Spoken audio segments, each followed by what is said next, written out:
Welcome back to Delving Into the Cold. This is Dee. Happy Halloween. This is our last episode for Dark Happenings Month.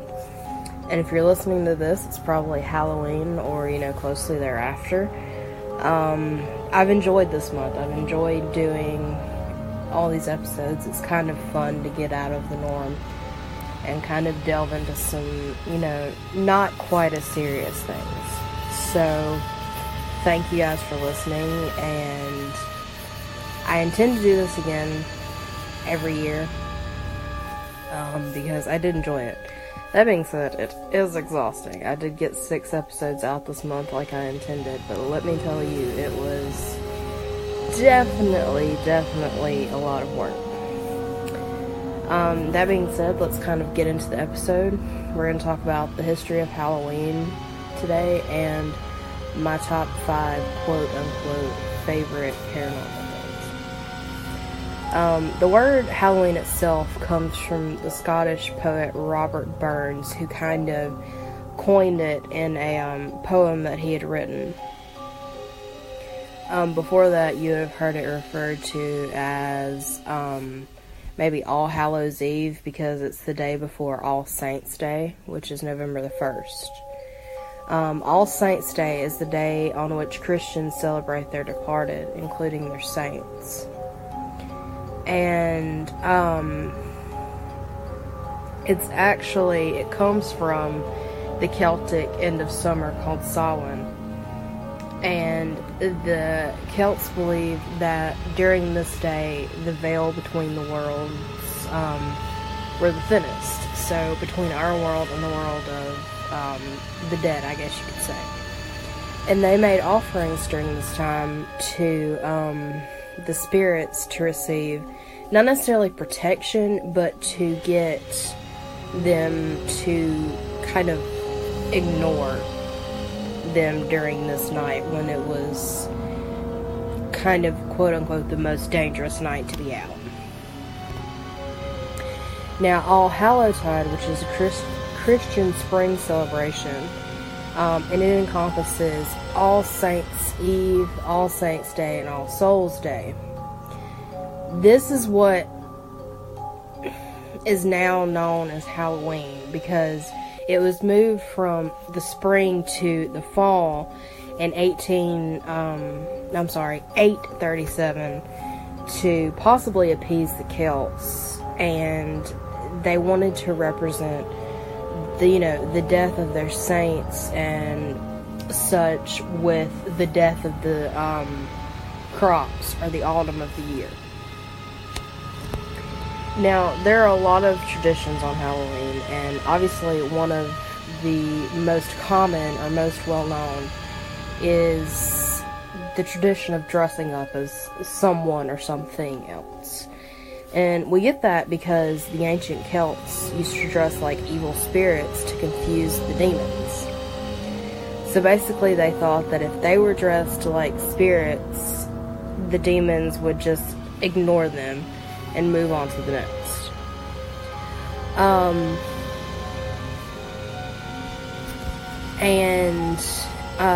The tradition of trick-or-treating is actually from medieval England, when people known as solars would beg for cakes from the rich in exchange for prayers. And also during this time, people would dress up and play tricks on each other, kind of have a merry time during the feasts of All Saints' Day and All Souls' Day and such. And the Scottish and Irish brought this tradition to the U.S. in the 1800s, but trick-or-treating didn't really begin until, I've heard kind of conflicting stories between the 1920s and the 1950s. I'm just going to go with the 1920s, because if you look, there's a lot of evidence of people dressing up in things before the 1950s. Now, I mentioned that Samhain, which is the Celtic end of summer, is the day that Halloween is celebrated. And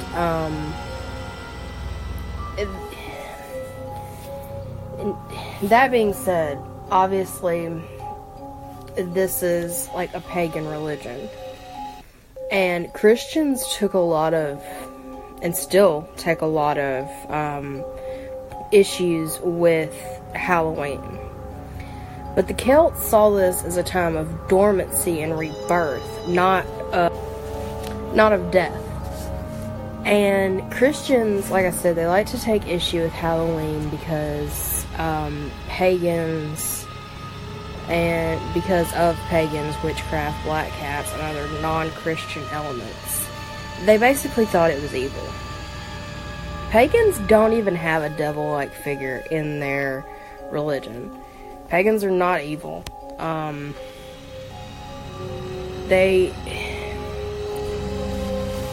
I was brought up in a Christian church. I believe in God. I've been saved. But I'm not one of those Christians that takes issue with other religions. Everyone is free to believe in what they wish. And I don't get into religion a lot. That's not what this is about. But I think that having an issue with Halloween because it's evil and because it's of the devil and things, I think it's ridiculous. And that's kind of all I'm going to say about that. Now today, people go all out for Halloween. In fact, in 2013, $9.1 billion was spent in the U.S. on Halloween. Now this includes costumes, decorations, candy, stuff like that. And, that's ridiculous. Back in the day, people made their costumes, and things like that.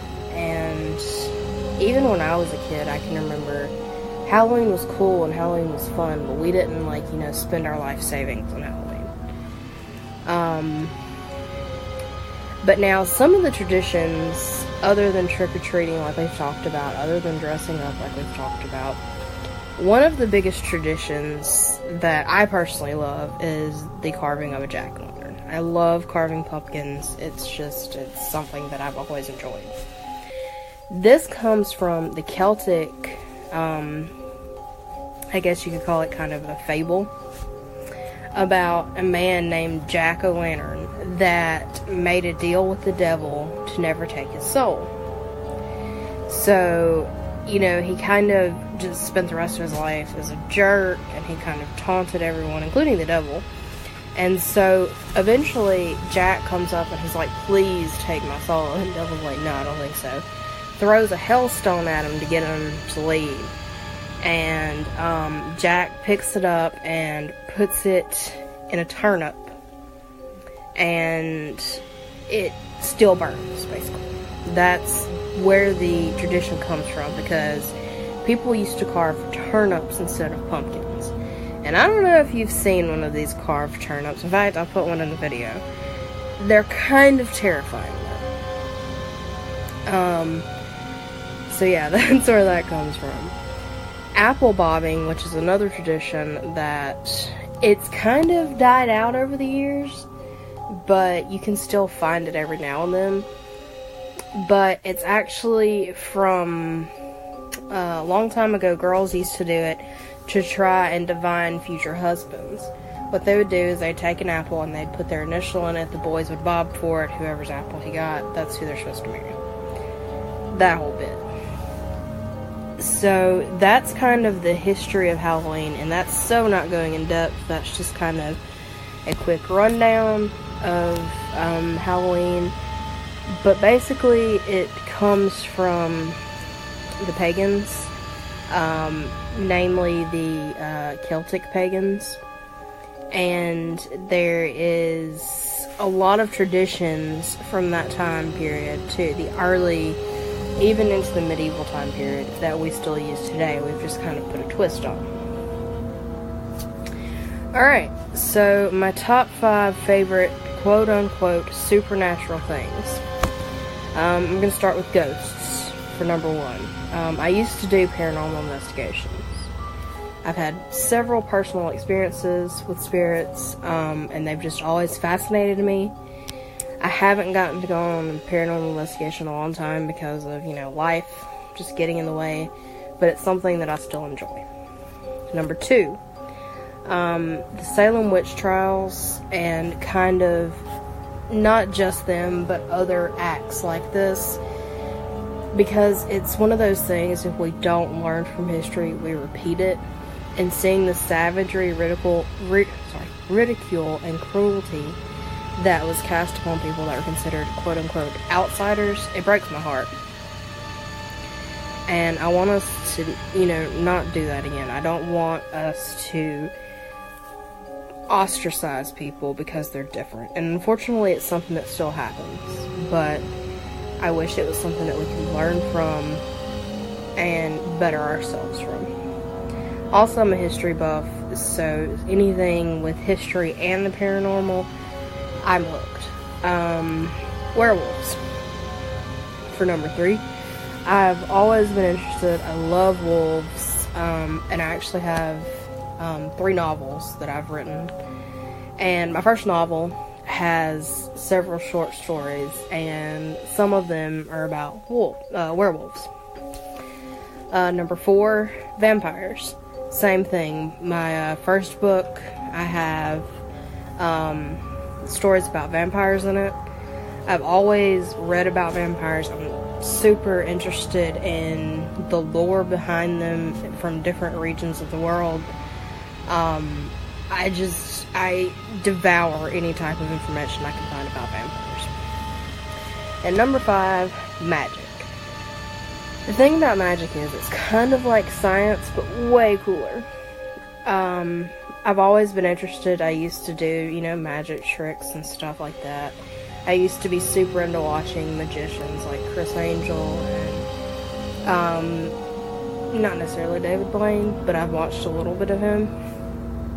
And it kind of ties back into the whole vampires, witches, werewolves kind of thing, which again, my first book. Alright guys, I think that's it for today. I hope you enjoyed this month. I hope you enjoyed this episode. As always, leave me a comment. I love hearing from you guys. Send me an email.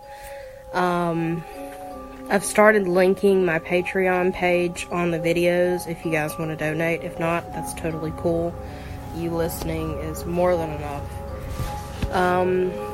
So yeah, I think that's it. Alright guys, stay safe, stay curious, stay spooky, and I'll see you next time.